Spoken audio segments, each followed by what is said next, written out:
Hi everyone, this is Jody with What the Heck Are You Drinking? Week 3 NFL edition.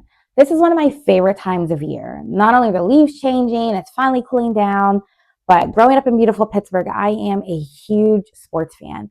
So as I'm growing in my career as a wine professional, as a beverage professional in the food and beverage industry, hoping to become a master somm by 2028, 2029, I have to make sure I find time to study. However, I don't really want to miss football, and then coming into basketball season, I have to make sure I have a routine down. So, with that being said, I've been able to marry what I've been studying along with how I'm watching football in order to help me remember and to enjoy the sport. So I'm so excited to share with you what I've learned. So normally I'm studying wine. I'm just deep into wine majority of the time. However, as a beverage professional, I also have to understand spirits and cocktails. And I want to not only serve my guests more, but to be more knowledgeable. And I just love learning and getting closer to the earth and closer to the sports. Just really is a no-brainer for me. So this week, I've been studying tequila, and I'm very excited to share with you what I found. So, as we know, tequila comes from Mexico. However, it can only be called tequila if it comes from Mexico and if it's from some specific states. So, the states are Jalisco, Guanajuato, Nayarit, Michoacan, y Tamaulipas. There are two tiers to tequila as well that are known. And this is not including mezcal, which tequila comes from mezcal, which is actually, you know, done in the earth and not distilled above the earth, but it's really interesting. So back to tequila. The first tier is 100% blue agave. We love it. No additives, no anything, just the sheer beauty of the distiller and of the plant. The second tier is 51% blue agave, and the rest of it can be additives or sugars. Those are called mixtos. If you think about Terramana, Casamigos, algo así, you're going to have a little bit of that sweetness and some of those other additives that may or may not go well with your body. I prefer ones that do not have any additives. So if you think about Olmeca, you think about Ocho, you think about Fortaleza, and some other ones that are just absolutely beautiful, and they really highlight the beauty of the agave plant. It also has red clay soil, which is actually pretty similar to the soil that we have here in North Carolina, but it absorbs a lot of the heat and also retainage of the water so that it can help irrigate the land and irrigate the plant so that it has a lot of water and moisture to grow. And whenever it gets to about 150 to 250 pounds, that's whenever they harvest the plant and then it's ready for distilling. So something very interesting about tequila is that there are 4 tiers. There was 3, but now there's 4. And again, this is excluding mezcal, which I'll have to do a whole separate video about mezcal because I don't have time for that today. However, with tequila, there are 4. The first one is blanco, which is also known as plata, also called silver, and it's bottled right after it's distilled. It's normally aged for 2 months in stainless steel. So you get a lot of these really bright and crisp flavors and notes, and it can be pretty citrusy. It can be very lovely. A lot of people tend to do shots with it. And I tend to use that more for mixing. It's not really one that I tend to sip because I like mine to be aged a little bit more. So if you think about a lot of margaritas, you think about palomas, and some of those lighter drinks that are well known, even some of the tequila martinis, they tend to use blanco, and a lot of the mixed cocktails you'll use that. The second one is reposado. Reposado. And that means rested in Spanish. So that one is aged for 2 months, but no more than 1 year in oak barrels. And the oak barrel can be any size, so that doesn't quite matter. However, you get some of those mellowed notes, a little bit more round in texture. You get the oak and the vanilla. If you get something that's a little bit softer, if you think about drinks like the tequila Manhattan or the old fashioned with tequila, it's more spirit forward. So meaning you get a lot more of the tequila notes to it. It's not hidden in the drink, but you get to taste the actual tequila. So if you're not a truly tequila fan, I'd probably stay away from a little bit of arepo. Now we have the añejo, and that's aged and rested for 1 year, but less than 3 years, and it has to be in smaller oak barrels. So here the barrel actually matters, and it does impart a lot more flavor because it's a smaller area right? And it's a smaller volume, but it does get a lot more of the texture and the flavor from the barrel. Now, it's often used and aged in American whiskey barrels. Of course, that may vary, but that tends to be the habit. And you get this really rich, darker caramel notes, and you get this very pretty caramel, almost dark honey color. Again, the texture is different. It's a little bit creamier. And I tend to drink that by itself. I don't really mix that or blend that. I may have a smaller cube just so that it can enliven it a little bit and to help it release some of its flavors, especially if you're a bourbon drinker or something of that nature. You're going to like doing that depending, unless you want it neat. And then the fourth one that's new that came about in 2006 is the extra añejo, which means it's aged for a longer period of time. So this one is aged more than 3 years, and I tend to drink it neat. So if I have anything extra añejo, I really feel like it's a treat. If you're a Scotch drinker, if you like brandy, if you like cognac, and you really have the habit of taking your time, for instance, if you're out with your friends, if you're smoking a cigar, if you are at a lounge and it's just one of those really sultry, sexy drinks that really just, it tells you all of its secrets, and it's actually really, really lovely. And this tequila is definitely one to be appreciated. It's not meant to be thrown back. It's not meant to be mixed because you're missing out on a treat. So those are the 4 classifications.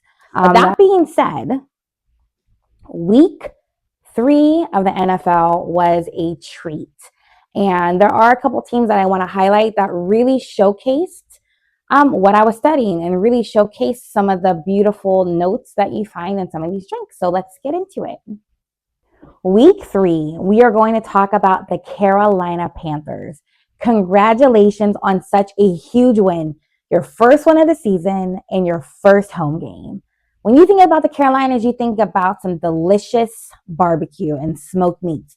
Smoked chicken, ribs, smoked vegetables, anything can be smoked. Smoked grilled cheese, if you haven't had it, definitely recommend it. And they definitely smoked the Falcons 30-0. I would say it was painful to watch, but it was actually a lot of fun to see the Panthers actually have some fun and make some leeway and win the game. With that, there's an amazing smoked frozen tequila-based drink called the Frozen Smoke. So it's actually a double smoked drink. It has pineapple juice, which is smoked, lime juice, passion fruit. It has an Ancho Reyes chili liqueur, which is a chili liqueur, so it adds a little bit of heat to it. It has some mezcal in it, which adds some of the smokiness to it, and it has a Blanco tequila. Not only is this drink refreshing, it has that sweet and that savory with a tinge of that smokiness that really comes together with the passion fruit. Absolutely delicious. And after that game, they needed to celebrate with something like that. Not only was the weather beautiful, the game was great, and that drink definitely brought it home, and they can enjoy the rest of their Sunday. Again, congratulations, Panthers. We'll see you next week. The Minnesota Vikings put on a huge show. They were consistent throughout the whole entire game. First quarter, second quarter, halftime, we were able to break and relax. The third quarter, and by the fourth quarter, it's time for the curtain call. And they just did a really great job. So this made me think of a drink that we tried this weekend called teatro. Teatro is Spanish for theater. And when you look at how the Vikings played with the consistency, with the reasonableness, they had a couple hard hits, but it was great to see that they looked like they had fun. And by the curtain call, they were relaxed and ready to go ahead and go home, and we all enjoyed it. So teatro is a drink that has herbaceous notes to it. So if you're a fan of lime, slight citrus, cilantro, some herbaceous notes, you're going to like this one. It has orange bitters, sweet vermouth, green chartreuse, and Blanco tequila. Really easy to drink, pretty to look at, easy to make. You can make it at home. And it's just one of those really fun classic drinks that you really can sip throughout the whole entire show. And by the end, you're ready for another. So great job, Minnesota Vikings. We'll see you next week. And hopefully we'll have another cocktail for you. The 49ers really did play well this week 3. They ended up winning in the final 2 minutes. And it was actually a lot of fun, a little bit of stress. And so at the end of that game, nothing like a little detox to get that stress away. So there's a drink called a detox margarita. However, this one is a retox because it's very similar, but doesn't have any of the cayenne, but it does have some spicy elements to it. So the final 2 minutes, they did really well. They shone through and they had a successful night. The retox itself is a very successful drink because at first you're kind of confused. Your palate is trying to figure out what's going on. However, by the time you finish it, you say, I think I want another one. So this one has jalapeno, maple syrup, lemon juice, and reposado tequila. Remember, the reposados age a little bit longer. So it has those notes that you get from the oak barrel. And then the tart lemon juice and the maple syrup add this nice little dance that you get to taste, which really adds the flavor. And you get a little bit of the heat from the jalapeno, which goes really well together. So great job, 49ers. You had a great game, and we will see what you do next week. The Cardinals, you guys really did fight so hard throughout the whole game, and it was fun to watch them to the final 2 minutes, and we love a good game. We are sorry for your loss, but at the end of the day, there's a winner and then there is a loser. And unfortunately, you guys did not take the W in this one. However, there was a lot of great things that we saw throughout the consistency. You guys were able to fight hard. You guys really were able to stay in the game mentally, which a lot of teams don't really tend to have that gusto just yet. They're really trying to form it, and to have it so early on in the year is something that's really fascinating and something really great to see.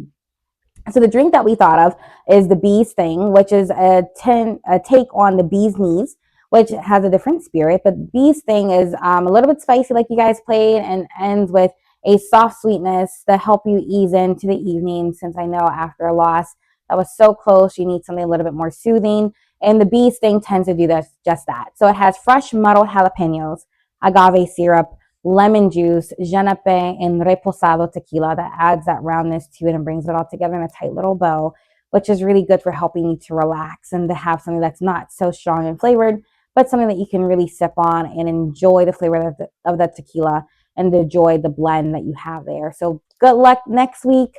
Better luck next time, but way to fight and way to stay in the game and to show you're mentally tough. Love to see it. The Detroit Lions really brought us a Monday night football game, and they played well. They were consistent. It was a hard hitting game. There was a lot of passion. There was a lot of tension, and it was overall really great. And Monday night, the whole world tends to watch, and there's a drink called Bright Lights.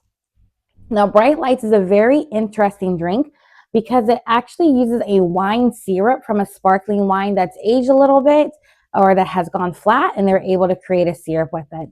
So this drink has a lot of notes to it. It has a lot of personality. It is not very common.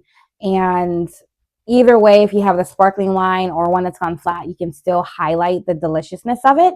And I feel like the Detroit Lions did that of their game. They were able to highlight the deliciousness of their game and to really show that they are a force to be reckoned with this season, and hopefully they will continue that way. So the Bright Lights has Blanco tequila. It has Sotol. Sotol is like a sibling of tequila, but it's not from Mexico, so it can't be called tequila. It has Verjus Blanc, cava syrup, which cava is a sparkling wine that comes from Spain. That's already been a little bit on the flattened side, so they're able to make it into a syrup. Celery bitters, which seems odd, but it's actually really good with it. And it's garnished with a orange twist.